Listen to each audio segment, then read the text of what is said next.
કાલાવાડ તાલુકાના નવા ગામે પહોંચ્યા છીએ।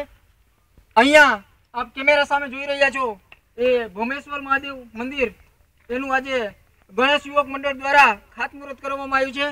એ તમે લીગલી સામે જોઈ રહ્યા છો એ પાયા ગળાઈ રહ્યા છે। અહીંયાના મેમ્બર શ્રી જયેશભાઈને હું વિનંતી કરું, જયેશભાઈ એ ફાળો તમને ક્યાંથી આવે છે અત્યારે?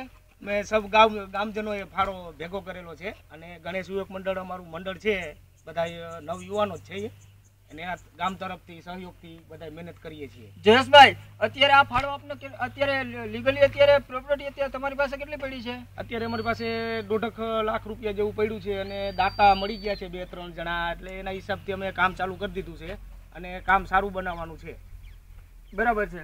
એ પેલા એ મંદિર એ પુરાતન જૂનું છે કે એ નવું નિર્માણ કરેલું છે? બહુ જૂનું મંદિર છે અને જો કે બહુ જાજા વર્ષ થયા છે અને હવે એને નવેસરથી આખું કમ્પ્લીટ બનાવવાનું છે। એ ભોમેશ્વર મહાદેવ મંદિર જે છે તેનું નામ બીજું ધારણ કરેલું છે કે પેલું જૂનું મંદિરનું નામ અલગ છે? પેલે જે પ્રગટ થયા હતા ત્યારનું જો ભોમેશ્વર, જમીનમાંથી બધા લોકો એમ કહેતા ગઈઠા કે જમીનમાંથી પ્રગટ થયા છે એટલે ભોમેશ્વર નામ આપેલું છે અને ઘણા વર્ષો પહેલા પુરાનું મંદિર છે એટલે એને નવેસરથી હવે આ બધું કમ્પ્લીટ કરવું છે।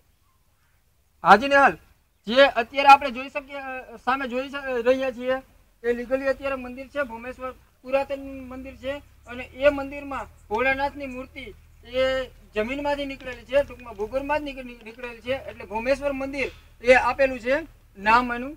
અહીંયા જે યુવા ગ્રુપ, ગણેશ યુવા ગ્રુપ નવા ગામ, જામનગર જિલ્લાના કાલાવાડ તાલુકાનું નવા ગામનું છે, એ લોકોએ પૂરી જહમત બાદ ગરબી મંડળના જે કાંઈ ફંડ ફાળા આવે છે એના ગણેશ ઉત્સવના જે કાંઈ ફાળા આવે છે